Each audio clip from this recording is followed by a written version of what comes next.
Bonjour à tous et bienvenue dans cette vidéo dans laquelle nous citerons un nombre de premiers chrétiens qui rapportaient la croyance selon laquelle le pain et le vin utilisés lors de la Sainte Seine n'étaient pas seulement une commémoration symbolique du sacrifice du Christ, mais rendaient présent réellement son corps et son sang.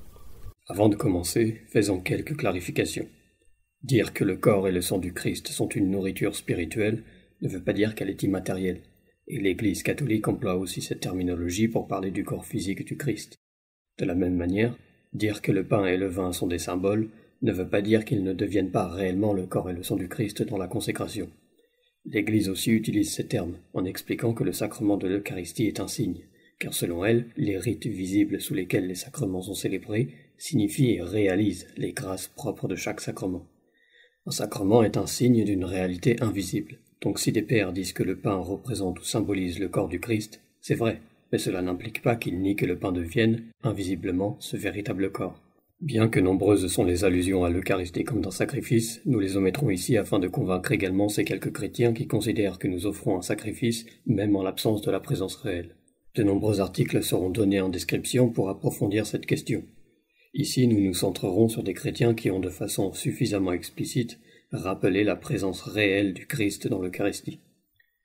Un des premiers auteurs à mentionner la question est saint Ignace d'Antioche. Celui-ci dénonçait l'hérésie des Docètes, qui niaient que Jésus-Christ est un véritable corps et une véritable chair. Et faisant cela, il leur reprochait aussi de s'abstenir de la prière et de l'Eucharistie, ne voulant pas reconnaître que l'Eucharistie est la chair même de Jésus-Christ. Cette chair qui a souffert pour nos péchés, cette chair que la bonté de Dieu le Père a ressuscitée. Un autre auteur est saint Justin Martyr. Certains pensent que saint Justin Martyr n'était pas en faveur de la présence réelle, notamment parce que dans un de ses textes, il niait que l'on offrait encore des sacrifices sanglants comme sous l'ancienne alliance, et que nous offrions maintenant des sacrifices spirituels, la louange et l'action de grâce. Dans un autre texte, il disait aussi que le pain et le vin étaient offerts en mémoire du corps et du sang du Christ. Mais cela n'est pas suffisant quand nous prenons en compte d'autres de ces textes. Par exemple, dans son dialogue cité en premier, celui-ci rappelle tout de même que le pain et le vin lors de l'Eucharistie sont bel et bien un sacrifice offert au nom de Jésus-Christ, nous faisant bien comprendre qu'il ne rejetait pas les sacrifices non sanglants offerts dans l'Eucharistie, mais les sacrifices des Juifs selon l'ancienne loi mosaïque. Par ailleurs, il répétait plus tard que nous offrions bien le sacrifice qui était prophétisé par saint Malachie. Mais le texte le plus décisif sur la question de la présence réelle était sa première apologie. Dans celle-ci, il prenait bien soin de souligner que de la même façon que le Christ s'était incarné par le pouvoir du Verbe, les aliments consacrés lors de l'Eucharistie étaient la chair et le sang de Jésus incarné par le pouvoir de la prière des paroles du Christ, non pas des aliments communs. Saint Irénée de Lyon est aussi l'objet de mauvaises interprétations, notamment celle basée sur le 13e fragment, dans laquelle il se défendait contre l'accusation des païens romains, selon laquelle les chrétiens amenaient de la véritable chair et du véritable sang lors de leurs cérémonies. Mais il faut bien comprendre dans le contexte historique que les païens n'avaient pas une compréhension spirituelle de la chose. Ils pensaient réellement ici que les chrétiens apportaient des bouts de chair et des bouts de sang, tels les capharnaïtes de l'époque. Mais c'est bien sûr faux étant donné que le pain et le vin sont une nourriture spirituelle, convertie invisiblement en une chair divine. Saint Irénée ne niait donc pas la présence réelle ici, mais l'usage de chair et de sang humain lors de leurs cérémonies chrétiennes. Pour confirmer cela, il nous faut nous tourner vers les livres qu'il a écrits contre les hérésies. Dans son 4e livre, il prenait pour acquis la certitude que le pain eucharistique était le corps et le sang du Seigneur dont nous étions nourris. De plus, il ajoutait que l'invocation de Dieu faisait non plus de ce pain un pain ordinaire, mais une Eucharistie constituée d'une chose terrestre et d'une chose céleste. Il confirmait cette notion de transformation dans le livre 5, dans laquelle il disait que recevant la parole de Dieu, le pain et le vin devenaient le corps et le sang du Christ. Saint Hippolyte de Rome faisait aussi référence à la présence réelle du Christ. Il disait bien que le corps et le sang de Dieu étaient administrés et offerts sacrificiellement tous les jours, en mémoire de la Sainte Seine, en ajoutant bien qu'il avait donné sa chair divine et son sang honorable pour nous nourrir. Origène a aussi fait mention de l'Eucharistie. On l'a parfois mal interprété comme rejetant la présence réelle dans son commentaire du livre de Matthieu, dans lequel il disait que l'abstention en elle-même de consommer le pain et le vin eucharistiques ne privait pas d'un quelconque avantage, pas plus que d'en prendre. Et en contexte, il parlait de ceux qu'il faisait indignement, et de fait, s'en abstenir ne les privait pas d'un avantage, étant donné qu'indignement, il n'aurait bénéficié d'aucun fruit de la communion. Quoi qu'il en soit, il était lui aussi un témoin de la transformation du pain lors de la consécration eucharistique, et qu'à l'inverse de la manne qui n'était qu'une nourriture énigmatique, ici nous nous nourrissions de la chair du Verbe de Dieu en réalité. Rappelant que le corps de Dieu était précieusement préservé, et qu'en conséquence la parole de Dieu méritait également du respect. Montrant ici notamment que le corps du Christ n'était pas pour lui une simple image de la parole, mais bien une réalité distincte. Dans un de ses exposés, Afrat le sage persan fait aussi une lecture qui semble plutôt littéraliste de la Sainte Seine, dans laquelle il insistait bien sur le fait que le Seigneur avait donné son corps à manger et son sang à boire, qu'il avait donné son corps et son sang de ses propres mains. Dans son livre sur la Trinité, saint Hilaire de Poitiers fait le parallèle entre l'incarnation, par laquelle le Verbe s'est fait chair, et le fait que nous recevons la chair comme un aliment divin. Pour lui, si nous croyons que le Christ s'est incarné et a assumé notre nature, alors quand nous recevons sa propre chair, nous faisons un avec lui de cette façon. Il insistait bien sur le fait que le Christ était réellement présent en nous par sa chair, et que les aliments que nous mangions étaient réellement sa chair et son sang. Saint Athanase d'Alexandrie avait aussi décrit l'Eucharistie dans un discours, dans lequel il disait qu'en premier lieu il n'y avait que seulement du pain et une calice, mais qu'à la suite des prières de consécration, le pain devenait le corps et la calice du sang de notre Seigneur Jésus-Christ. Les espèces ne conservant leur nature qu'avant que le Verbe descende dans le pain et la calice, pour y former son corps. Saint Éphrem le Syrien comprenait la Sainte Seine de la même façon. Il disait que par la parole, ce qui était simplement du pain était réellement devenu le corps du Christ, l'ayant nommé comme tel.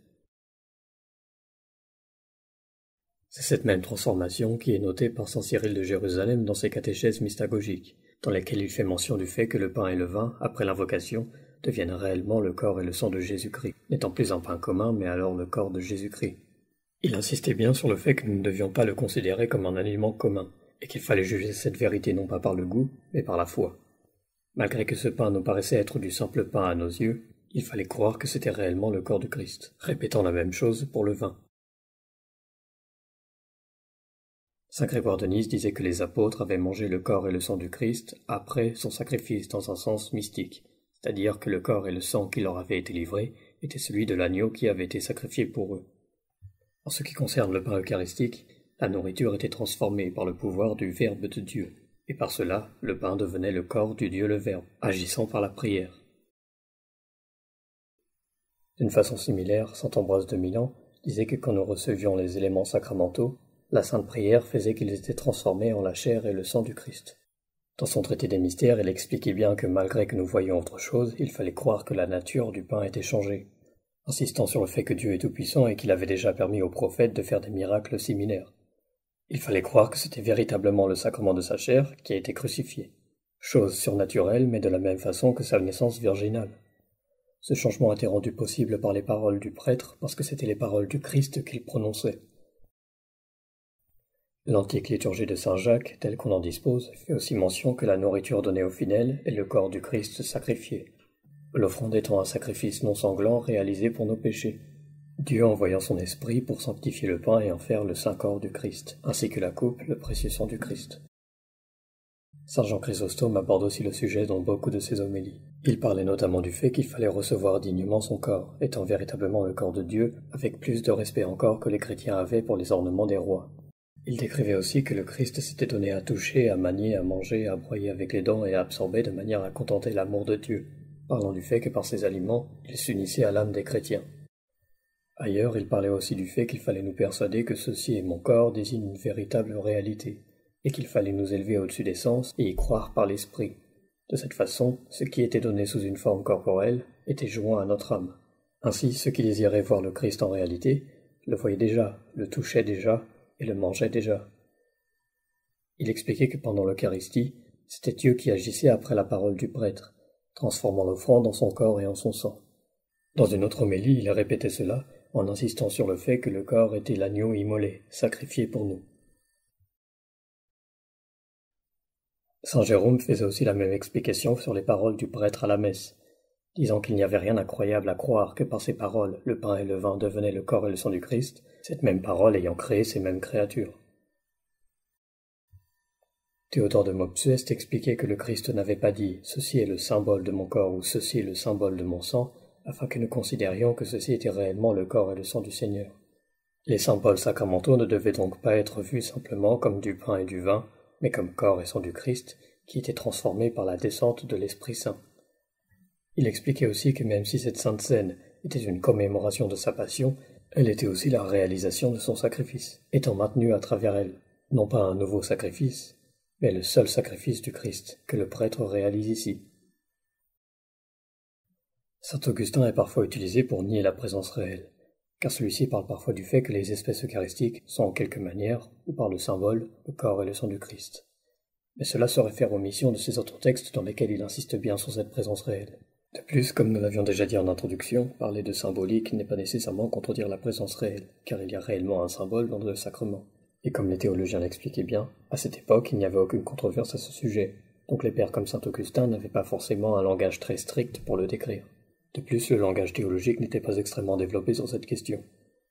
Cela n'a pas empêché saint Augustin de parler du fait que le sang que nous recevions en aliment était le sang du sacrifice pour nos péchés. En parallèle, il disait que quand le Christ disait « Ceci est mon corps », il se portait réellement et de façon littérale. Ailleurs, il disait aussi que le Christ était reconnu à la fraction du pain, car le pain qui recevait la bénédiction du Christ devenait son corps.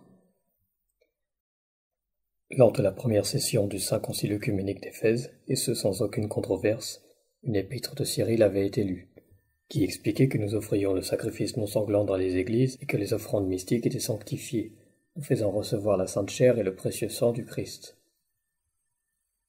Saint Cyril d'Alexandrie comprenait les paroles de la Sainte Seine de façon littérale, disant que ça n'était pas une simple figure, mais une transformation réelle provoquée par le Dieu Tout-Puissant, les offrandes nous faisant réellement participer à la vertu vivifiante et sanctifiante du Christ.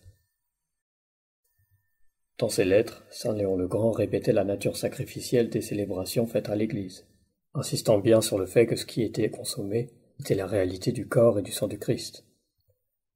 Saint Grégoire le Grand disait que le Christ s'était offert pour nous au point de changer son corps et son sang en sacrement, la consommation de son sang étant réellement la célébration de la Pâque, et ailleurs il l'appelait le sacrifice quotidien de son immolation. Dans cette continuité, saint Germain Ier de Constantinople disait aussi que le prêtre, en disant les paroles du Christ, provoquait l'arrivée de l'Esprit Saint qui changeait le pain et le vin en le corps et le sang du Christ. Nous citerons un dernier exemple qui était saint Jean Damascène, qui disait que le pain et le vin n'étaient pas le simple symbole du corps et du sang du Christ, mais le corps même du Seigneur. Ce pain préfiguré étant le sacrifice pur, non sanglant, que les seigneurs demandaient par le prophète. Nous pouvons donc conclure que l'Église du premier millénaire croyait en une présence réelle lors de l'Eucharistie. Le pain et le vin étaient certes des symboles, mais par la célébration, ils devenaient aussi le corps et le sang sacrifié du Christ. En description, nous donnerons des liens qui expliquent pourquoi cela ne contredit absolument pas l'enseignement biblique, et pourquoi il est impensable que Dieu ait laissé son Église s'égarer entièrement pendant tous ces siècles. Cette vidéo est à présent terminée. Soyez bénis et allez en paix.